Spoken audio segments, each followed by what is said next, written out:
안녕하세요. 송세아입니다. 오늘의 사연을 여러분에게 전해드립니다. 나는 내 손으로 30해를 일궈온 나의 안식처를 산산조각 낼 뻔했습니다. 정확히는 제 어리석음이 빚어낸 그 잔인한 덫을 제 손으로 직접 찢어발기고 싶었습니다. 사람들은 말합니다. 그 나이에 무슨 사랑이냐고, 그저 적적해서 만난 것 아니냐고들 묻습니다. 하지만 66의 나이에도 가슴은 뛰고 외로움은 뼈를 깎는 통증으로 다가옵니다. 그 지독한 공허함이 저를 눈멀게 했고 평생을 지켜온 제 성벽을 스스로 허물게 만들었습니다. 창밖에는 진눈깨비가 섞인 비가 진흙탕처럼 쏟아지고 있었습니다. 거실의 낡은 벽시계는 마치 제 숨통을 조이는 것처럼 규칙적으로 너무나도 차가운 소리를 내며 시간을 깎아먹고 있었습니다.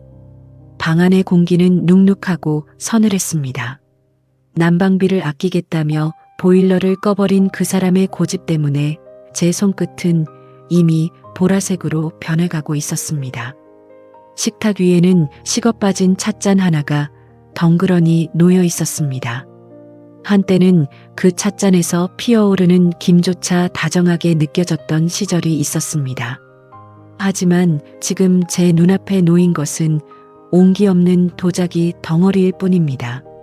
제 인생도 꼭 그 찻잔 같았습니다. 겉은 멀쩡해 보이지만 속은 이미 얼음장처럼 식어버린 아무짝에도 쓸모없는 껍데기 말입니다.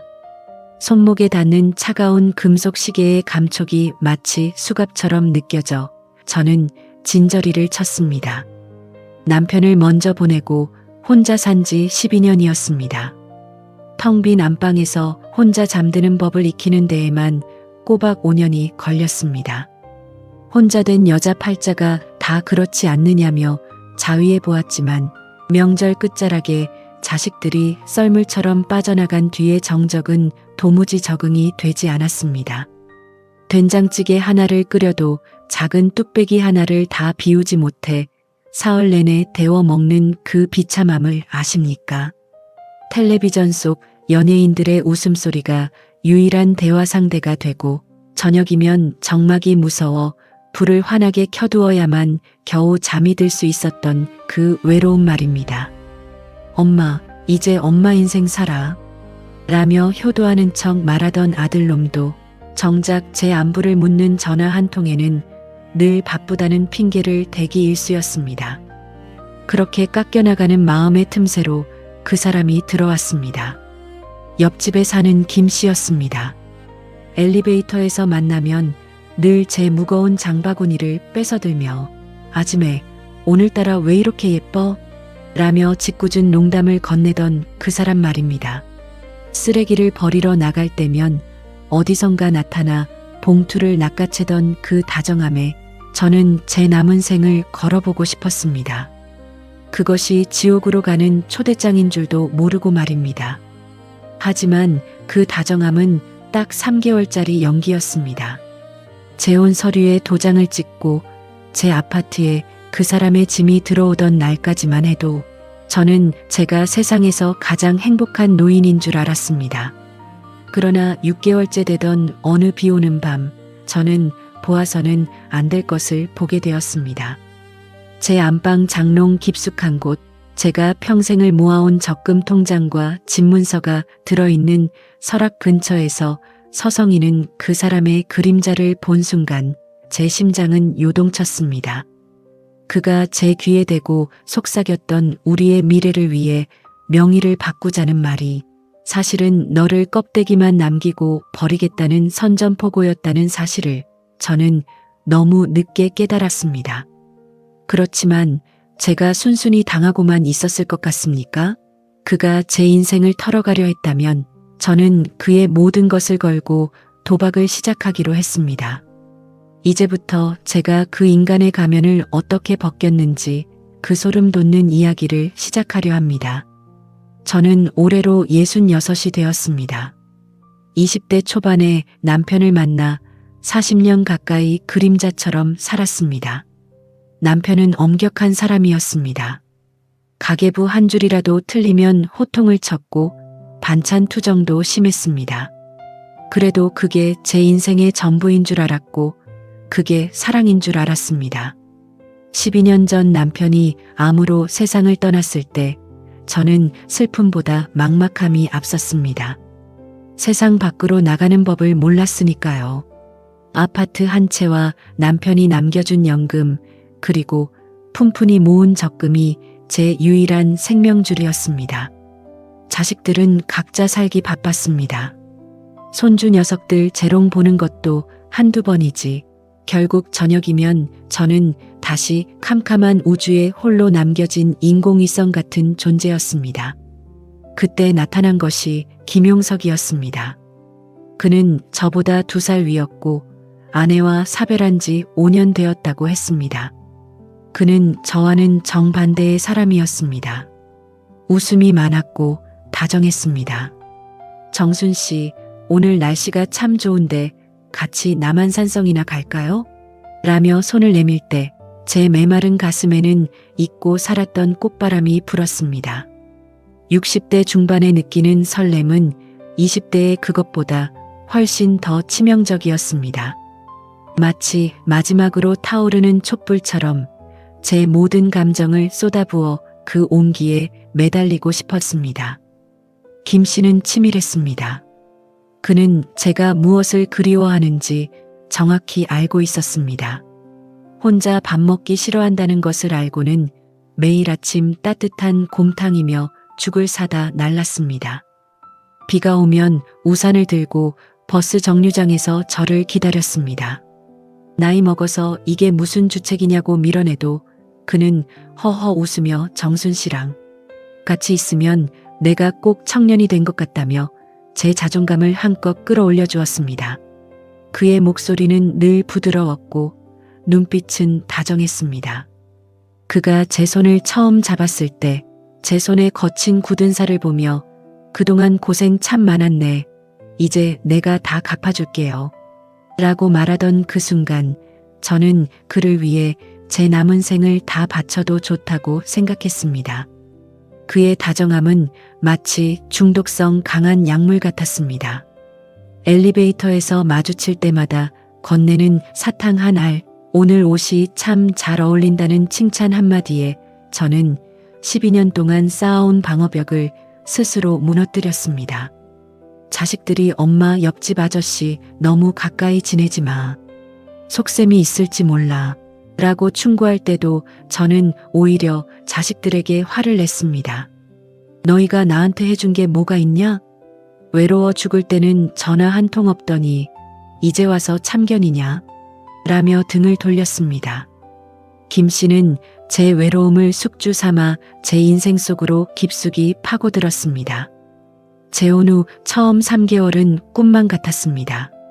아침이면 그가 타주는 커피 향기에 눈을 떴고 함께 동네 공원을 산책하며 손을 맞잡았습니다. 사람들은 정순 할머니 복 터졌네. 저런 신랑을 어디서 구했대? 라며 부러워했습니다. 저 역시 그 행복이 영원할 줄 알았습니다. 하지만 행복의 유통기한은 생각보다 짧았습니다. 100일도 채 되지 않아 그 다정하던 목소리에서는 서리가 내리기 시작했고 따뜻했던 눈빛은 계산기를 두드리는 상인의 그것으로 변해갔습니다. 균열은 아주 사소한 것에서 시작되었습니다. 그날은 제 생일이었습니다. 예전 같으면 며칠 전부터 식당을 예약하고 꽃다발을 준비했을 그 사람이었습니다. 그런데 그날은 아침부터 기분이 저기압이더군요. 식탁에 앉은 그에게 미역국을 내놓자 그가 숟가락을 탁 놓으며 말했습니다. 정순 씨, 우리 이제 나이도 있는데 이런 형식적인 건 좀 생략합시다. 그리고 요즘 사업 자금이 좀 급한데 당신 아파트 명의 공동 명의로 좀 바꾸면 안 될까? 제 가슴이 철렁 내려앉았습니다. 집 명의라니요. 이 아파트는 제가 남편과 함께 평생 고생해서 일궈낸 제 노후의 유일한 보루였습니다. 제가 당황해서 대답을 못하자 그의 눈빛이 순식간에 차갑게 변했습니다. 그 다정하던 눈매는 어디 가고 낯설고 매정한 안광이 번뜩였습니다. 당신 나 못 믿어? 우리가 부부인데 내 거 따지는 거야? 아니면 당신도 자식들한테 이 집 다 퍼주려고 나랑 결혼한 거야? 그날 이후 그의 태도는 180도 달라졌습니다. 집에 들어오면 말 한마디 없었고 제가 조금이라도 반대 의견을 내면 너 나 없으면 뭐 먹고 살래? 이 나이에 이혼당하고 싶어? 라며 협박조로 소리를 질렀습니다. 화장실 문을 쾅 닫고 들어가거나 제가 해준 반찬을 젓가락으로 헤집어 놓으며 이게 사람이 먹는 거냐며 면박을 주기도 했습니다. 저는 제 눈을 의심했습니다. 내가 사랑했던 그 다정한 남자가 정말 이 사람이 맞는 걸까? 아니면 내가 너무 예민해진 걸까? 저는 스스로를 자책하며 그의 기분을 맞추려 애썼습니다. 하지만 그의 요구는 점점 더 노골적으로 변해갔습니다. 밤마다 그는 제 귀에 대고 돈 이야기를 했습니다. 적금을 깨서 사업에 투자하자, 보험금을 담보로 대출을 받자. 그의 입에서 나오는 말들은 사랑의 언어가 아니라 제 노후를 갉아먹는 좀벌레들의 행진이었습니다. 결정적인 순간은 어느 평일 오후에 찾아왔습니다. 그가 친구를 만나러 나간다며 집을 비운 사이 거실 탁자 위에 놓인 그의 휴대폰이 쉴 새 없이 울려댔습니다. 원래 남의 휴대폰은 보지 않는 게 제 철칙이었지만 그날따라 왠지 모를 불안감이 저를 엄습했습니다. 화면에 뜬 이름은 김 사장. 메시지 내용은 충격적이었습니다. 어이 김씨, 이번 달 이자 안 들어왔어. 그 할망구 집 언제 넘어온대? 빨리 처리 안 하면 아들놈 찾아간다. 제 손이 덜덜 떨렸습니다. 할망구, 머릿속이 하얘지며 숨이 가빠왔습니다. 그는 사별한 게 아니었습니다.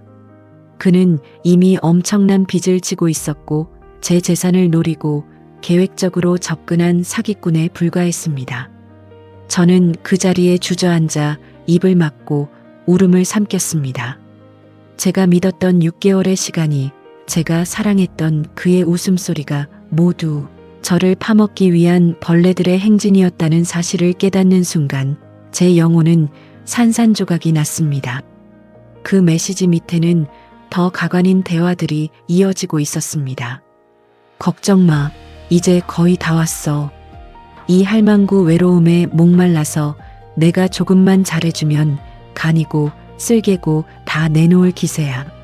조만간 집 문서 들고 나갈 테니까 술이나 준비해둬라. 그날 밤 김 씨는 술에 취해 늦게 귀가했습니다. 예전 같으면 꿀물을 타다 주었겠지만 저는 그저 어두운 거실 소파에 앉아 그를 기다렸습니다. 그가 신발을 거칠게 벗어 던지며 소리를 질렀습니다. 이 사람이 불도 안 켜고 뭐해? 사람 놀라게 시리. 저는 차가운 목소리로 물었습니다. 김 사장이 누구예요? 당신 빚이 얼마나 돼요? 그 순간 그의 얼굴에서 마지막 남아있던 인간의 가면이 벗겨졌습니다.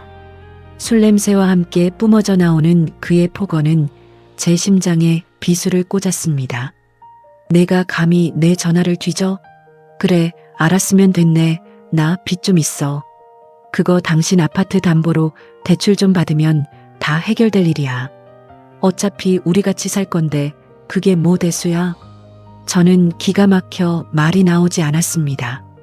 제가 거부하자 그는 제 서랍을 뒤지기 시작했습니다. 인감도장과 집 문서를 찾으려는 것이었습니다. 저는 그를 막아섰지만 그는 힘으로 저를 밀쳐버렸습니다. 차가운 바닥에 제 몸이 부딪히는 소리가 거실을 메웠습니다. 이 할망구가 노망이 났나? 야, 너 같은 늙은이랑 살아준 게 누구 덕분인데. 내가 엘리베이터에서 그 고생을 해가며 꼬셔줬으면 고마운 줄 알고 돈을 내놔야지. 그의 입에서 쏟아지는 말들은 칼이 되어 제 가슴을 도려냈습니다. 저는 바닥에 쓰러진 채 그를 올려다보았습니다. 그가 제 아파트를 돌아보며 비열하게 웃더군요. 이 집만 팔면 내 인생 다시 핀다. 너는 그냥 조용히 시골 요양원이나 가. 거기 가면 친구들 많잖아. 그가 방을 나간 뒤 저는 밤새 그의 서재를 뒤졌습니다. 그리고 거기서 더 끔찍한 진실들을 발견했습니다.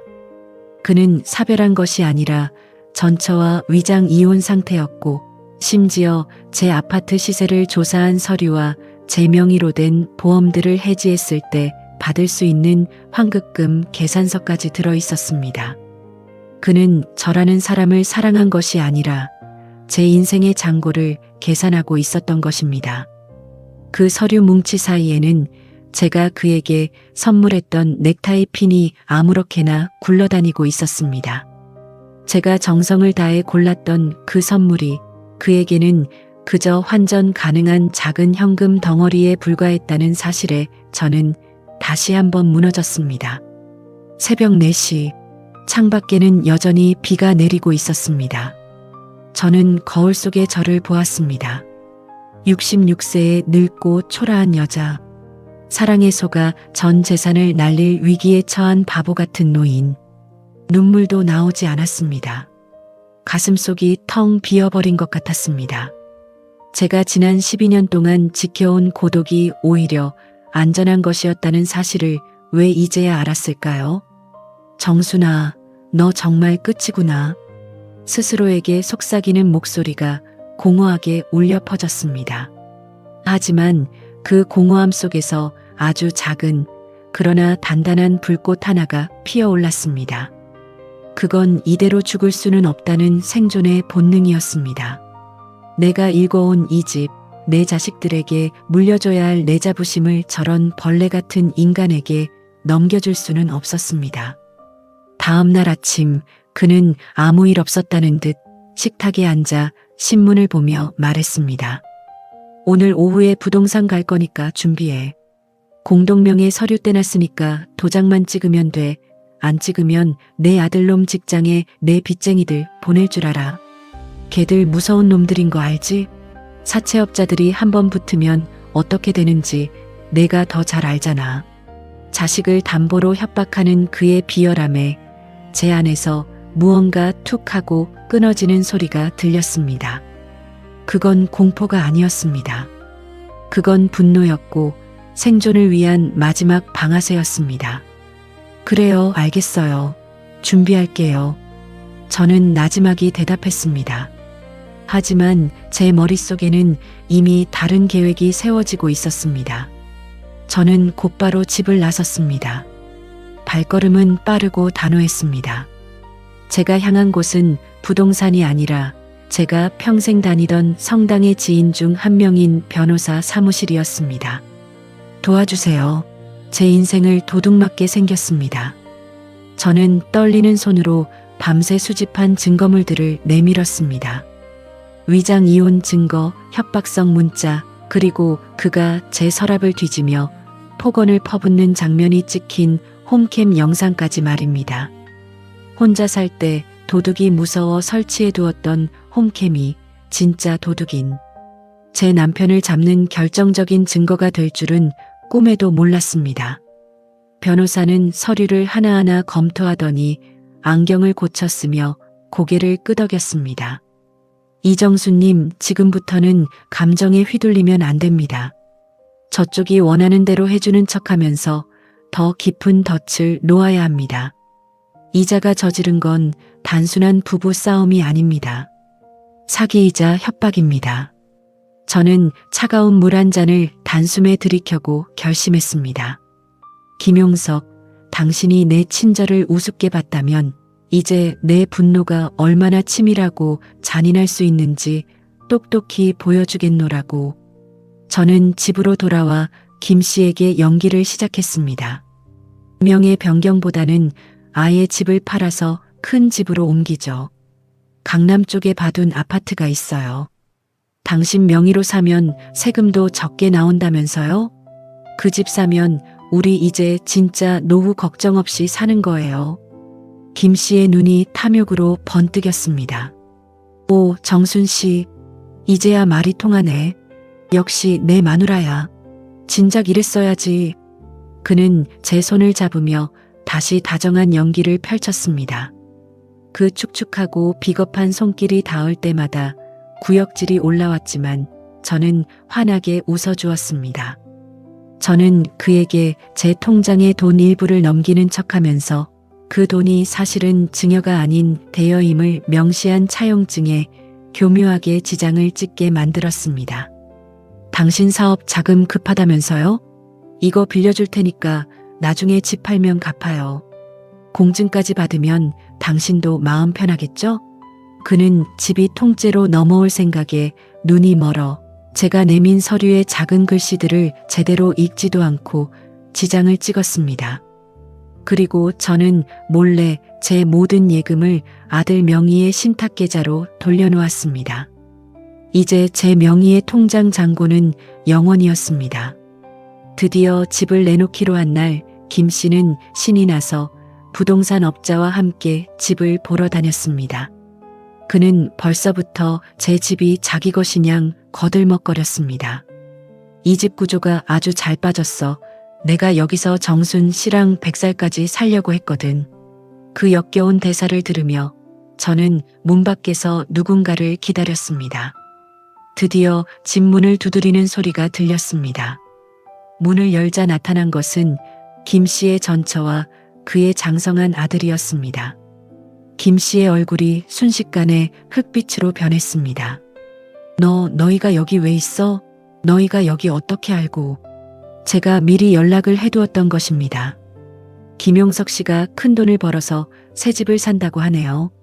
그동안 못 받은 양육비랑 위자료, 그리고 전처분 명의로 빌린 돈들 다 받으러 오세요. 오늘이 아니면 기회가 없답니다. 저는 김 씨가 제게 했던 방식 그대로 그의 숨겨진 가족들을 이용해 그를 압박했습니다. 전처는 김 씨의 멱살을 잡고 거실에서 울분을 토했습니다. 이 나쁜 놈아, 우리 버리고 도망가서 여기서 장가를 들어? 내가 사람이야? 내 돈 내놔. 내 청춘 보상해. 부동산 업자는 당황해서 자리를 떴고 김 씨의 치부는 동네방네 소문이 나기 시작했습니다. 창피함에 몸을 떠는 김 씨를 보며 저는 소파에 앉아 차갑게 그를 내려다보았습니다. 김 씨는 분노가 극에 달해 저에게 달려들려 했습니다. 이 할망구가 미쳤나? 내가 감히 나를 함정에 빠뜨려? 너 오늘 죽고 나 죽자. 하지만 그때 대기하고 있던 변호사와 경찰이 들이닥쳤습니다. 김용석 씨 협박 및 사기 미수 혐의로 임의 동행하겠습니다. 그리고 이정수님께서 제기한 이혼 소송 및 재산 분할 청구 소송장이 접수되었습니다. 경찰이 그의 팔을 낚아채자 김 씨는 비명을 지르며 저항했습니다. 저는 그를 똑바로 쳐다보며 말했습니다. 김 씨, 당신이 나를 할망구라고 불렀죠? 이 할망구가 지난 40년 동안 어떻게 가게를 꾸려왔는지, 어떻게 이 험한 세상에서 집 한 채 지켜냈는지 똑똑히 봐요. 당신 같은 사기꾼 하나 처리하는 건 일도 아니야. 당신이 찍은 그 차용증, 그리고 내가 모은 모든 녹취와 영상, 이제 당신은 남은 평생 그 빚 갚느라 감옥 밖에서도 지옥을 맛보게 될 거예요. 내 친절이 권리인 줄 알았지? 아니, 그건 당신을 사지로 몰아넣기 위한 내 가장 긴 배려였어.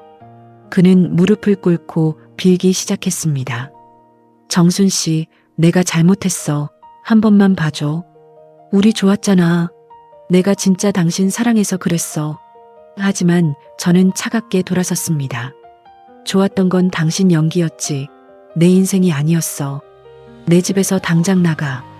한 발짝이라도 더 머물면 주거침입으로 추가 고소할 테니까. 경찰의 손에 이끌려 나가는 그의 뒷모습은 한없이 작고 추했습니다. 한때는 그 넓은 어깨가 저를 지켜줄 울타리인 줄 알았는데 이제 보니 그건 그저 썩어 문드러진 나무 막대기였을 뿐입니다. 그가 나간 뒤 저는 현관문을 잠그고 바닥에 주저앉았습니다. 긴장이 풀리자 온몸이 사시나무 떨듯 떨려왔습니다. 눈물이 터져 나왔습니다. 하지만 그건 슬픔의 눈물이 아니었습니다. 제 인생을 지켜냈다는 안도감, 그리고 다시는 누구에게도 제 영혼을 구걸하지 않겠다는 다짐의 눈물이었습니다. 텅 빈 집안에 다시 정막이 찾아왔습니다. 하지만 예전의 그 무서운 정막이 아니었습니다. 이 정막은 오로지 나만이 주인인 평화롭고 고결한 정적이었습니다. 그 일이 있은 지 1년이 지났습니다. 저는 다시 혼자가 되었습니다. 하지만 이전의 혼자와는 다릅니다. 이제 저는 저녁에 불을 켜두지 않아도 무섭지 않습니다. 제 마음속에 스스로를 지킬 수 있는 커다란 등불 하나를 켰으니까요.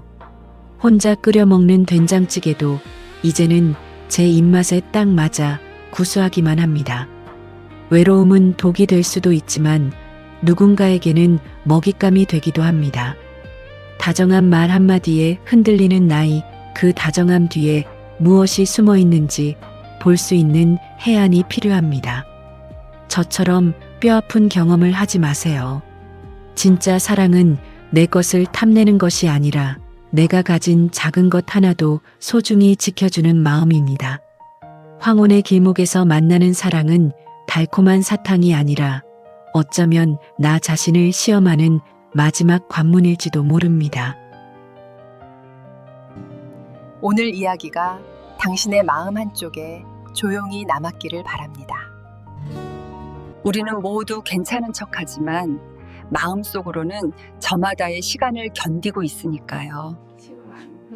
오늘 하루도 충분히 잘 해내셨습니다. 저는 송세아였습니다. 감사합니다.